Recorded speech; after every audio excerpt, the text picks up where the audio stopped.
제가 또 터치를 잘못해서 아유, 그러니까 사이드 메뉴가 돼 버렸네. 예. 제가 일단 1, 2 부로 나눠서 마가복음 4복음서를 진행하도록 하겠습니다. 너무 제가 사설이 많아서 예, 제 손이 그만 스스로 편집하게 되었네요. 아무튼 마가복음은 세례 요한이 예수님보다 먼저 태어나시면서 또 사촌이잖아요. 그 엘리사벳 사촌 이제 뭐 복중에서 뛰놀았다고 얘기하거든요. 예수님 마리아가 이 태 안고서 이 엘리사벳에게 왔을 때 그때 알아보고 뱃속에서부터 미리 그런 이제 아, 아, 사례가 있습니다. 아무튼 이 세례 요한이 이제 시작합니다. 회개하라 천국이 가까웠다 하면서 세례 요한의 그 시작부터가 이 마가복음의 시작입니다. 아무튼 이 사복음서는 예수님이 태어나셔서 성장하셔가지고 공생의 3년의 기간 동안 직접 말씀하신 그 정말 아니라면 파노라마 같은 여러 기적과 이적 그리고 수많은 말씀들 주옥 같은 말씀들이 이 안에 가득 보화 같이 숨겨져 있습니다. 여러분 보물섬 아시죠? 보물섬에 그 보물을 찾으려고 얼마나 많은 그 험난한 항해와 그 안에서 또 여러 가지 고난과 역경을 해서 결국 그 황금을 찾아내지 않습니까? 여러분 이 성경 안에 그 보물이 있습니다.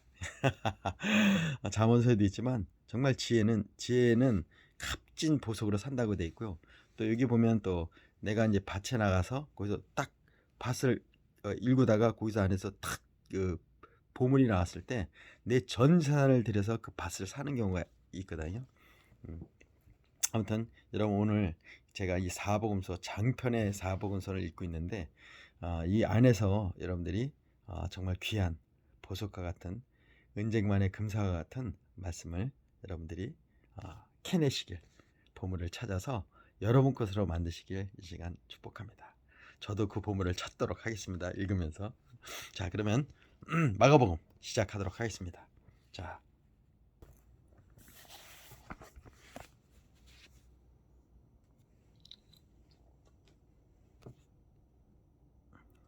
마가복음은 1장 12절로 13절입니다. 동일한 성령께서 즉시 예수를 광야로 몰아내셨다. 예수께서는 광야에서 40일을 밤낮으로 사단에게 시험을 받으셨다. 들짐승들이 그분과 함께 있었고 천사들이 그분을 도왔다. 요한이 체포된 뒤에 예수께서 갈릴리에 가셔서 하나님의 메시를 전파하셨다. 때가 되었다. 하나님의 나라가 여기 있다. 너의 삶을 고치고 메시지를 믿어라. 그래서 이거 메시지 성경입니다. 예수께서 갈릴리 호수를 지나가시다가 시몬과 그의 동생 안드레가 그물을 던지는 것을 보셨다. 고기잡이는 그의 평소 직업이었다. 예수께서 그들에게 말씀하셨다. 나와 함께 가자. 내가 너희를 새로운 어부가 되게 하겠다. 잉어와 가물칠 대신에 사람을 낚는 법을 가르쳐 주겠다.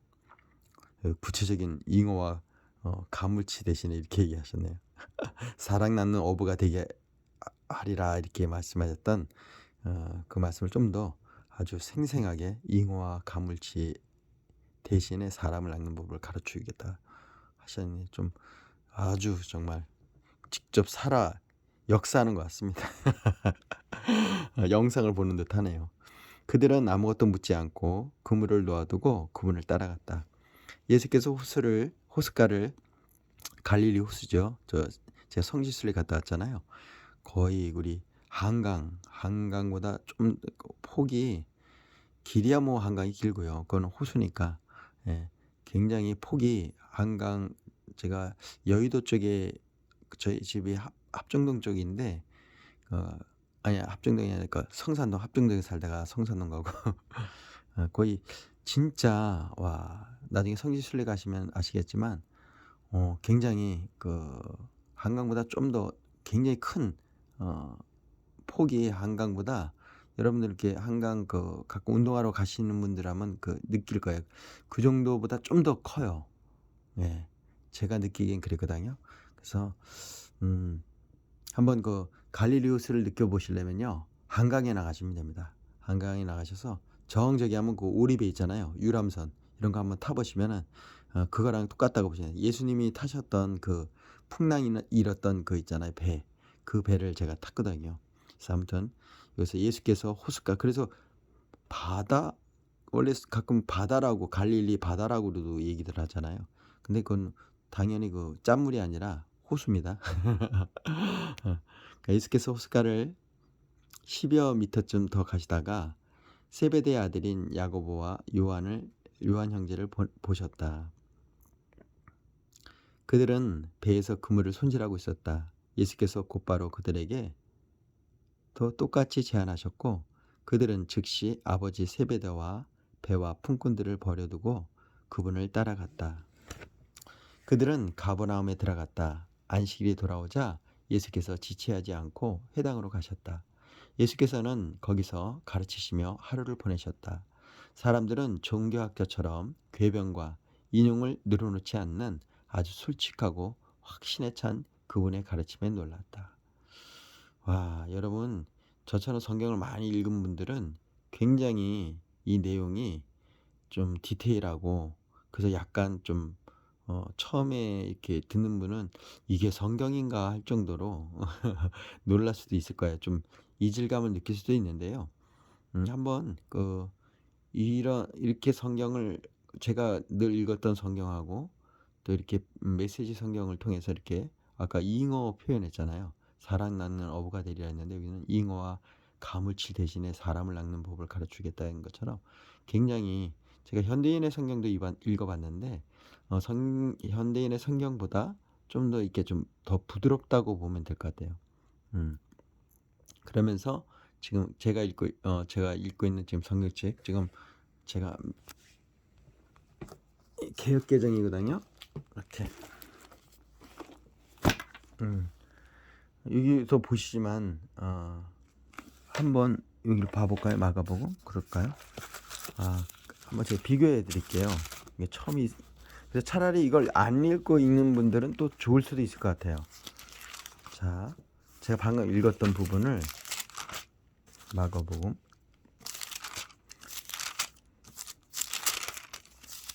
1장.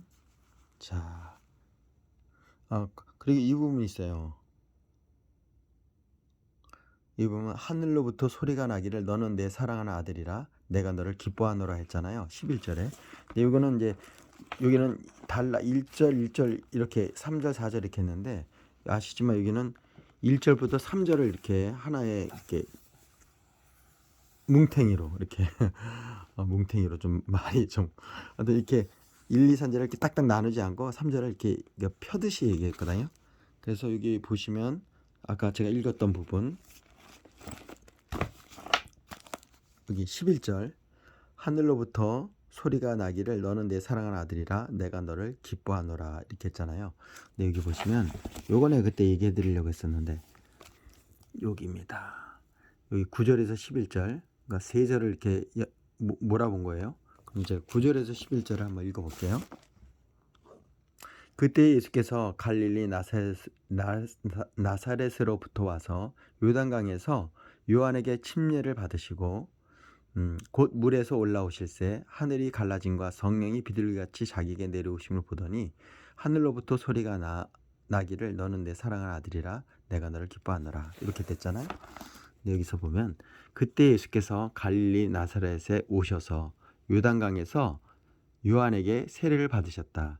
물에서 올라오시는 순간 예수께서는 하늘이 열리고 하나님의 영이 비둘기같이 그분 위에 내려오는 것을 보셨다.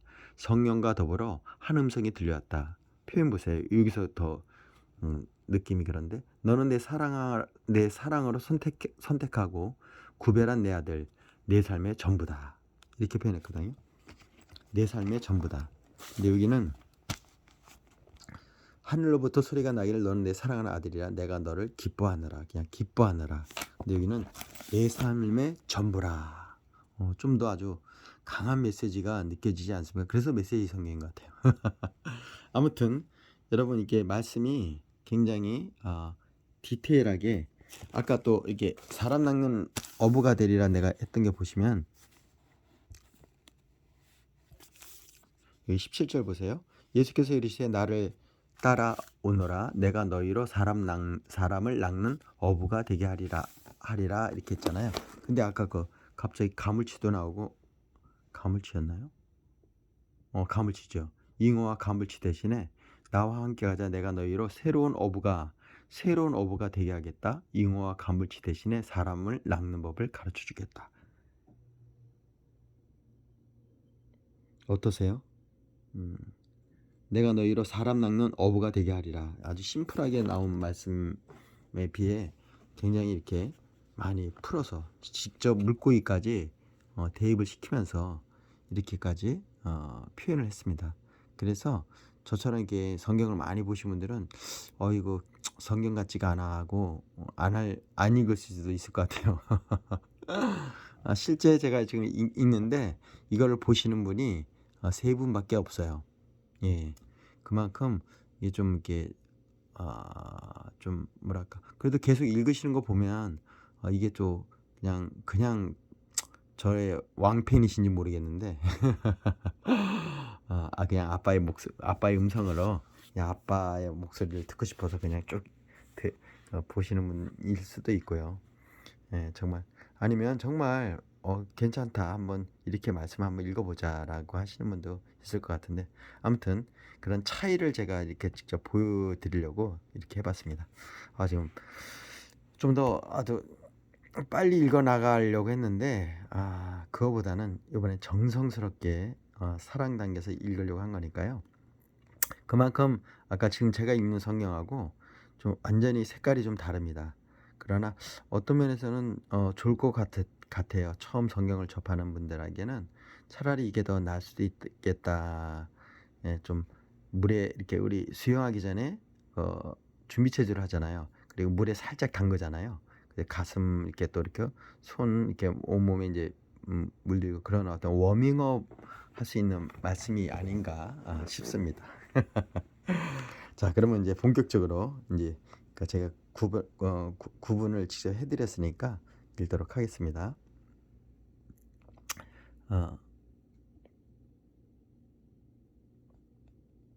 자, 21절부터 읽을게요. 그들은 가버나움에 들어갔다. 안식이 돌아오자 예수께서 지체하지 않고 회당으로 가셨다. 예수께서는 거기서 가르치며 하루를 보내셨다. 사람들은 종교학자처럼 궤변과 인용을 늘어놓지 않는 아주 솔직하고 확신에 찬 그분의 가르침에 놀랐다. 예수께서 아직 회당에 있는데 정신 이상한 사람이 난데없이 끼어들어 소리를 질렀다. 나사렛 사람 예수여. 근데 여기서 일반적으로 우리는 귀신 들린 사람이라고 하는데 여기서는 정신 이상한 사람이 난데없이 끼어들어 소리를 질렀다 이렇게 하거든요. 좀 아무래도 지금 처음 있는 분들한테는 귀신 하면 좀 그럴 것 같기도 하네요. 아무튼 저도 낯섭니다. 이거 읽으면서. 그래도 한번 메시지 성경을 쭉 어차피 남자가 칼을 뺐지 않습니까? 그럼 끝까지 한번 무라도 잘라야 되는 것처럼 한번 다 읽어 드리겠습니다. 제가 좀 고집이 세거든요. 이 선물 안에 말씀 선물 안에 저의 마음이 많이 묻어 있습니다. 네. 나사렛 사람 예수여 무슨 일로 우리한테 왔습니까? 나는 당신이 무슨 일을 하려는지 압니다. 당신은 하나님의 거룩한 분이시며 우리를 멸하러 왔습니다.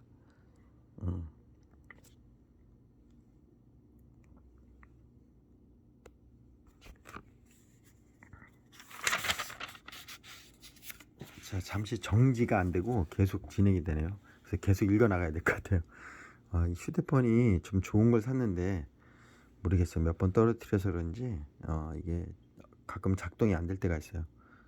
자, 그냥 좀 쭉 읽어 나가겠습니다. 좀 이렇게 거칠어도 흔들림이 많은데 예수께서 그의 입을 막으셨다. 조용히 하고 그에게서 나오너라. 괴롭히던 귀신이 여기서 또 귀신으로 나오네요. 그 사람에게 경련을 일으키고는 큰 소리로 대들면서 나갔다. 거기 있던 사람들 모두가 믿기지 않는다는 듯 신기해하며 웅성거렸다. 이게 어찌된 일인가? 이 사람이 더러운 귀신의 입을 막고 내쫓다니 말한 대로 이루어지는 새로운 가르침인가? 이 소식이 빠르게 퍼져서 온 갈릴리에 알려졌다. 회당에서 나온 그들은 야고보와 요한과 함께 곧바로 시몬과 안드레의 집으로 갔다. 시몬의 장모가 몸져 누워 있는데 열이 불덩이 같았다. 그들이 예수께 알렸다. 예수께서 그녀에게 가서 손을 잡아 일으키셨다. 그러자 열이 곧 떨어졌고 그녀는 일행의 저녁을 준비했다. 그러자 저녁 해가 저물자 사람들이 병자와 귀신 들려 괴로워하는 사람들을 예수께로 데려왔다. 온 동네가 문전성시를 이루었다. 예수께서 그들의 병든 몸과 고통당하는 심령을 고쳐주셨다. 귀신들이 그분의 참 정체를 알았으므로 예수께서는 그들이 한마디도 하지 못하게 하셨다.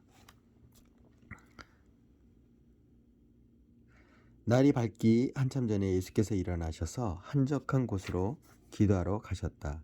시몬과 그 일행이 그분을 찾으러 갔다. 예수를 만나 그들이 말했다. 사람들이 다 주님을 찾고 있습니다. 예수께서 말씀하셨다. 다른 마을로 가자. 내가 거기서도 전도해야 하겠다. 나는 이 일을 하러 왔다. 예수께서는 갈릴리 온 회당을 다니며 전도하고 귀신을 쫓아내셨다. 한 나병 환자가 그분에 와서 무릎을 꿇고 간청했다. 원하시면 저를 깨끗하게 하실 수 있습니다. 못내 측은한 마음이 든 예수께서 손을 내밀어 그에게 대며 말씀하셨다. 내가 원한다. 깨끗하게 되어라. 그러자 그 즉시 나병이 깨끗이 사라졌고 그 살갗은 보드랍고 온전해졌다. 예수께서 그를 보내시며 엄히 명하셨다. 누구에게도 아무 말 하지 마라. 깨끗하게 되었으니 모세가 정한 예물을 가지고 제사장에게 가서 내 몸을 보여라. 그러면 내가 나은 것이 이 사람에게 입증될 것이다. 나은 것이 사람들에게 입증이 될 것이다. 그러나 그 사람은 모퉁이를 돌아서자마자 만난 사람마다 그 일을 이야기하며 온 동네에 소문을 퍼뜨렸다. 그래서 예수께서 더 이상 이 시내에 자유로이 드나들지 못하고 외딴 곳에 머무셨다. 그러나 사람들은 온 사방에서 그분을 찾아왔다. 자, 2장입니다. 며칠 후에 예수께서 가버나움에 돌아오자 그분이 집에 계신다는 소문이 퍼졌다. 무리가 문 앞을 꽉 메어서 아무도 드나들 수 없었다. 예수께서 말씀을 가르치고 계셨다. 사람들이 한 중풍병자를 4사람에게 들려서 예수께 데려왔다. 사람이 많아서 안으로 들어갈 수 없자 그들은 지붕을 뜯어내고 중풍병자를 들것에 달아 내렸다. 그들의 담대한 믿음에 감동하신 예수께서 중풍병자에게 말씀하셨다. 아들아, 내가 네 죄를 용서한다. 거기 앉아있던 몇몇 종교학자들이 자기들끼리 수근거리며 말했다. 저렇게 말하면 안 되지. 저것은 신성모독이다. 오직 하나님만이 죄를 용서하실 수 있다. 예수께서 그들의 생각을 곧바로 아시고 말씀하셨다. 너희는 어찌 그리 의심이 많으냐. 중풍병자에게 내가 네 죄를 용서한다고 말한 것과 일어나 내 들것을 들고 걸어가라고 말하는 것 중 어느 쪽이 더 쉽겠느냐. 내가 인자인 것과 내가 어느 쪽에든 행할 권한이 있다는 것을 분명히 보여주겠다. 그러고는 중풍병자를 바라보시며 이렇게 말씀하셨다. 일어나거라. 내 들것을 들고 집으로 가거라. 그 사람은 그 말씀대로 일어나 들것을 가지고 모두가 보는 앞에서 걸어 나왔다. 사람들은 도무지 믿기지가 않아 자신들의 눈을 비볐다. 그러고 나서 하나님을 찬송하며 말했다. 우리 평생에 이런 일을 처음 본다. 예수께서 다시 호수를 걸으셨다. 무리가 다시 그분에게 왔고 예수께서는 그들을 가르치셨다. 예수께서 거니시다가 알페의 아들 레위가 자기 일터에서 세금을 걷고 있는 것을 보셨다. 예수께서 말씀하셨다. 나와 함께 가자. 그는 따라갔다. 말이 필요가 없네요. 그 현장에서 바로 따라갔네요. 자, 나중에 예수와 제자들이 평판이 좋지 않은 무리와 함께 집에서 저녁을 먹고 있었다. 보기에는 아닐 것 같지만 그들 가운데 적지 않은 사람들이 이미 그분을 따르고 있었다. 종교학자와 바리새인들은 예수께서 그런 무리와 어울리는 것을 보고 그분의 제자들에게 따졌다. 쓰레기 같은 인간들과 친하게 지내다니 이게 무슨 본이 되겠어. 예수께서 들으시고 반박하셨다. 의사가 필요한 사람이 누구냐? 건강한 사람이냐? 병든 사람이냐? 내가 여기 있는 것은 영적으로 건강한 사람을 초청하려는 것이 아니라 죄로 병든 사람을 초청하려는 것이다. 요한의 제자들과 바리새인의 제자들은 금식하는 습관이 있었다. 몇몇 사람들이 예수께 와서 따졌다. 요한을 따르는 이들과 바리새인들은 금식 훈련을 하는데 당신을 따르는 이들은 왜 그렇게 하지 않습니까? 예수께서 말씀하셨다. 즐거운 결혼식 중에는 빵과 포도주를 아끼지 않고 실컷 먹는다. 나중에 허리띠를 졸라맬 일이 있을지 모르지만 지금은 아니다. 신랑과 신부가 함께 있는 동안에는 즐겁게 보내는 법이다. 정겨운 축하의 모닥불에 찬물을 끼얹는 사람은 없다. 하나님의 나라가 임한다는 것은 바로 이런 것이다. 예수께서 계속해서 말씀하셨다. 멀쩡한 스카프를 잘라서 낡은 작업복에 대고 깁는 사람은 없다. 서로 어울리는 천을 찾게 마련이다. 그리고 금이 간 병에는 포도주를 담지 않은 법이다.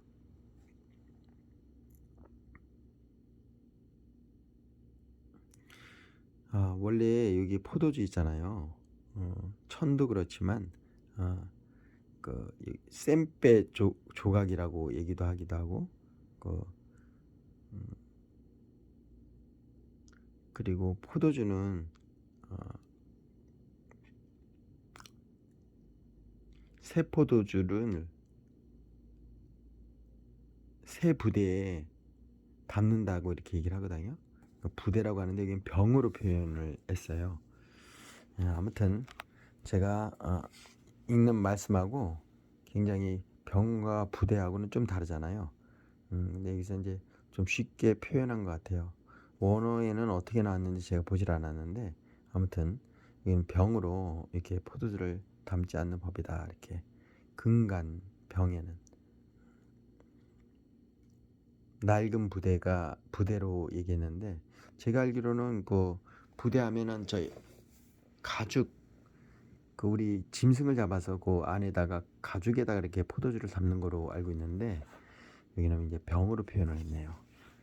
좀 더 아무래도 저야 그걸 알지만 한참 앉아 있었더니 또 허리가 아플 정도네. 여러분 저 이거 성경 읽는 것도요 만만치 않은 일이 아니라는 사실을 알려드리고 싶네요. 그래도 아무튼 새 포도주는 새 부대에 담는다고 이렇게 말씀하는 거에 이렇게 갑자기 제가 수dob이 됐는데 아무튼 23절부터 또 읽겠습니다. 어느 안식일에 예수께서 곡식이 무르익는 밭사이를 걷고 계셨다. 제자들이 길을 가다가 곡식 이삭을 땄다. 바리새인들이 그 일로 예수께 말했다. 보십시오. 당신의 제자들이 안식일 규정을 어기고 있습니다.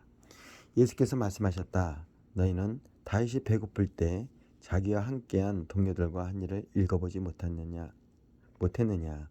그가 성소에 들어가 대제사장 아비아달이 보는 앞에서 제단에서 감 물려낸 빵, 곧 제사장들 외에는 아무도 먹지 못하게 되어 있는 거룩한 빵을 먹고 자기 동료들에게 주지 않았느냐? 이어서 예수께서 말씀하셨다. 우리를 위해 안식일이 만들어진 것이지 안식일을 위해 우리가 만들어진 것은 아니다. 인자는 안식일의 종이 아니라 주인이다. 자, 안식일의 주인이 누구임을 이렇게 밝혀주셨네요. 자, 3장입니다. 예수께서 다시 회당에 들어가시니 거기에 한 손이 오그라든 사람이 있었다. 바리새인들은 혹시나 안식일 위반으로 예수를 잡을까 하여 그 사람을 고쳐주나 보려고 그분을 주시했다. 아무튼 유대인들은 이 안식일에 대해서 굉장히 아주 철저했습니다. 그러니 예수님이 이 안식일에 행하는 이 선한 행위에 대해서도 굉장히 이렇게 색안경을 끼고 안식일에 정말 주인이 누구인지를 예수님께서 일부러 보이시려고 거룩한 주님의 날 안식일에 이 일을 많이 행하셨습니다. 자, 그 뜻이 무엇인지를 우리가 말씀을 통해서, 예수님의 행동을 통해서, 삶을 통해서, 또 말씀을 통해서 안식일이 정말 무엇인지를 깨달아 알기를 이 시간 축복합니다. 안식일에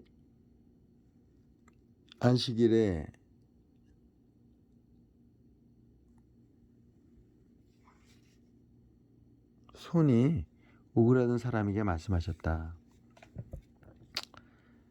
우리가 잘 볼 수 있도록 여기 서거라. 예수께서 이번에는 사람들에게 말씀하셨다. 어떤 행동이 안식일에 가장 합당하냐? 선을 행하는 것이냐? 악을 행하는 것이냐?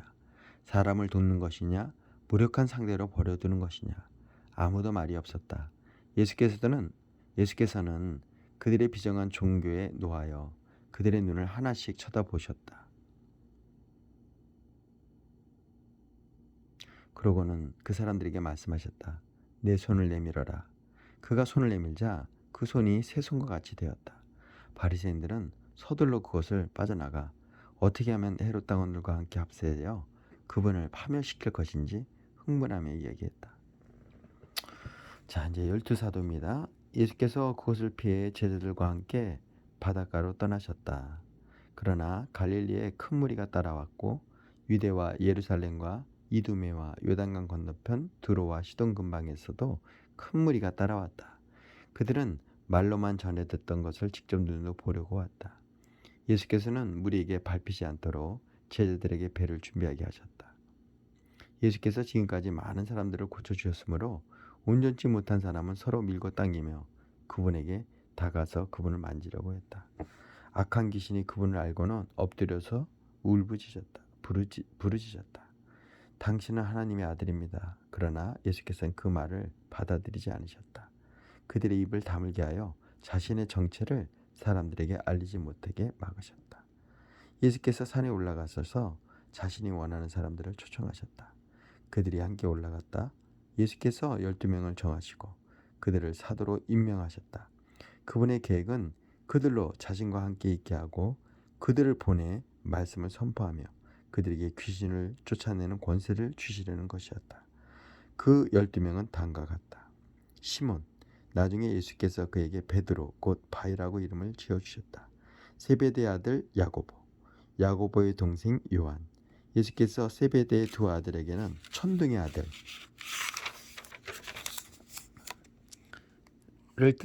뜻하는 모아너게라는 별명을 붙여주셨다.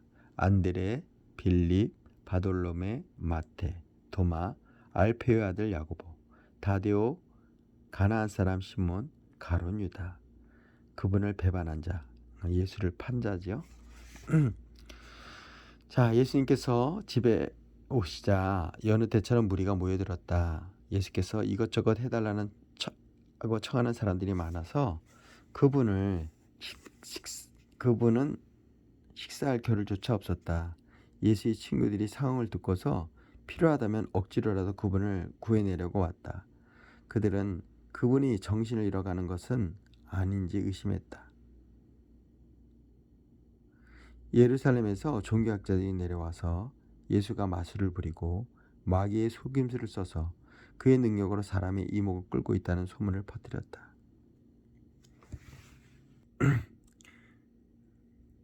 예수께서 그들의 비방에 이런 이야기로 맞섰다. 마귀를 잡고 사탄을 이용해 사탄을 없앤다는 것이 말이 되느냐? 마귀를 보내 마귀를 잡고 사단을 이용해 사단을 없앤다는 것이 말이 되느냐? 늘 싸움질하는 가정은 무너지게 마련이다. 사단이 사단과 싸우고 있으면 사단은 이내 남아나지 못할 것이다. 환한 대낮에 시퍼렇게 눈을 뜬 건장한 사내의 집에 들어가서 그 살림을 가지고 달아나려면 먼저 그 사람을 묶어야 하지 않겠느냐. 그를 묶으면 집을 깨끗이 털 수 있다. 잘 들어라. 내가 너에게 경고한다. 용서받지 못할 말이나 행동은 없다. 그러나 너희가 하나님의 성령을 끝까지 비방하면 너희를 용서하시는 바로 그분을 물리치는 것이 된다. 그것은 너희 자신이 걸터앉은 나뭇가지를 톱으로 잘라내는 것이며 용서하시는 그분과의 모든 관계를 너희가 너희 자신의 사악함으로 끊어버리는 것이다. 예수께서 이렇게 경고하신 것은 그들이 그분을 악한 자와 한패로 몰았기 때문이다. 절대 그러지 마십시오. 그때 예수님의 어머니와 동생들이 나타났다. 그들은 밖에 서서 그분과 잠시 할 말이 있다는 전가를 보냈다. 예수께서 그 전가를 받을 때 무리에게 둘러싸여 있었다. 선생님의 어머니와 동생들이 밖에서 찾고 있습니다. 예수께서 대답하셨다. 내 어머니와 형제들이 누구라고 생각하느냐? 그러고는 둘러앉은 사람들을 일일이 쳐다보며 말씀하셨다. 내 어머니와 형제들이 여기 바로 너희 앞에 있다. 순종이 피보다 진하다. 하나님의 뜻에 순종하는 사람이 내 형제요, 자매요, 어머니다. 자, 4장입니다. 예수께서 다시 바닷가에 가서 가르치셨다. 무리가 인산인해를 이루고 있어서 예수께서는 해안에서 좀 떨어진 배에 오르셔야 했다. 사람들이 물가로 몰려와서 배를 설교단으로 삼으신 것이다. 예수께서 많은 이야기로 가르치셨다. 들어라, 너희는 어떻게 생각하느냐? 어떤 농부가 씨를 뿌렸다. 씨를 뿌리는데 덜어는 길 위에 떨어져서 새들이 먹어버렸다. 덜어는 자갈밭에 떨어져서 금세 싹이 났으나 뿌리를 내리지 못해 해가 뜨자 곧 시들어버렸다. 덜어는 잡초밭에 떨어져서 싹이 났으나 잡초 틈새에 짓눌려 아무 소득이 없었다. 덜어는 좋은 땅에 떨어져서 무성하게 자라 농부가 생각지도 못할 큰 결실을 맺었다. 너희는 듣고 있느냐? 정말로 듣고 있느냐? 예수께서 따로 계실 때 그분 곁에 있던 사람들이 12제자와 함께 이야기에 대해 물었다. 예수께서 그들에게 말씀하셨다. 너희에게는 하나님의 나라를 아는 깨달음이 주어졌다. 너희는 하나님의 나라가 어떻게 되어가는지 안다. 그러나 아직 볼 줄 모르는 사람들에게는 모든 것을 이야기로 풀어나간다. 마음을 준비시키고 마음을 열어 깨닫도록 주의를 환기시키려는 것이다. 그들은 눈을 떴으나 하나도 보지 못하고 귀가 열렸으나 한마디도 알아듣지 못하며 돌아서지 않고 용서받기도 거부한다.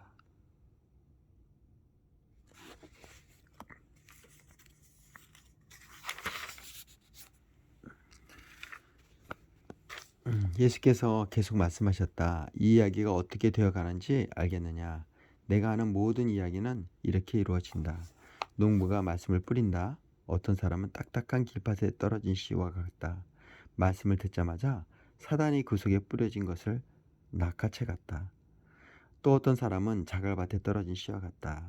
그는 처음 말씀을 들을 때 아주 뜨겁게 반응한다. 하지만 성품의 토양이 얕다 보니 감정이 식거나 어려움이 닥치면 아무 쓸모없게 되고 만다. 잡초밭에 떨어진 씨는 천국 소식을 듣지만 해야 할 온갖 일과 갖고 싶은 것에 대한 염려로 짓눌려 있는 사람을 가리킨다. 스트레스에 숨이 막혀서 듣는 것조차 아무 소득이 없었다. 그러나 좋은 땅에 뿌려진 씨는 말씀을 듣고 품어서 생각지도 못한 큰 결실을 맺는 사람을 가리킨다. 예수께서 계속해서 말씀하셨다. 집에 등잔을 가져와 통 속이나 침대 밑은 사람이 있느냐? 탁자나 선반 위에 두지 않느냐? 우리는 비밀을 감춰두지 않고 오히려 말할 것이다. 숨기지 않고 오히려 밝히 드러낼 것이다. 너희는 듣고 있느냐? 정말 듣고 있느냐? 내가 하는 말을 잘 들어라. 너 세상에서 너희 힘으로 잘 될 수 있다는 약삭빠른 충고를 조심하여라. 받는 것보다 주는 것이 더 낫다. 베품은 베품을 낳는다. 인색하면 가난해진다. 예수께서 또 말씀하셨다. 하나님의 나라는 어떤 사람이 밭에 씨를 뿌리고는 잃어버린 채 잠자리에 드는 것 같다. 씨는 싹이 터서 자라는데 그는 어떻게 될 일인지 모른다. 그의 도움 없이 땅이 다 알아서 한다. 처음에는 푸른 줄기를 내고 다음에는 꽃봉오리를 내고 그 다음에는 익은 곡식이다. 곡식이 완전히 연글면 거둔다. 추수할 때가 된 것이다. 하나님의 나라를 어떻게 묘사할 수 있을까? 어떤 이야기가 좋을까? 하나님의 나라는 솔씨 하나와 같다. 솔씨는 땅에 떨어진 때 씨로서는 아주 작지만 일단 심으면 가지가 무성한 큰 나무로 자라난다. 우리는 겨자씨로 들었는데 겨자씨로 개역개정에 나와 있는데 여기 솔씨 하나라고 합니다. 네, 큰 나무로 자란다. 독수리들이 그 안에 둥지를 틀 정도다. 예수께서는 이처럼 많은 이야기로 메시지를 전해주시면서 그들의 경험과 성숙도에 맞게 이야기를 들려주셨다. 예수께서 이야기가 없이는 말씀하지 않으셨다. 그리고 제자들과 따로 있을 때 모든 것을 다시 설명해 주셨다. 혼란스러운 것을 정리하시고 얽힌 것을 풀어주셨다. 그날 늦게 예수께서 제자들에게 말씀하셨다. 저편으로 건너가자. 제자들은 그분을 배에 계신 그대로 모시고 갔다. 다른 배들도 따라갔다. 그때 큰 풍랑이 일어났다. 파도가 배 안으로 들이쳐서 배가 가라앉으려고 했다. 예수께서는 배 뒤쪽에서 베개를 베고 주무시고 계셨다. 제자들이 그분을 깨우며 말했다. 선생님, 우리가 빠져 죽게 되었는데 아무렇지도 않으십니까?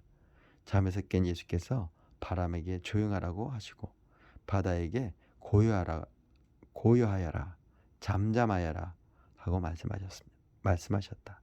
바람이 숨을 먹고 바다는 호수처럼 고요해졌다.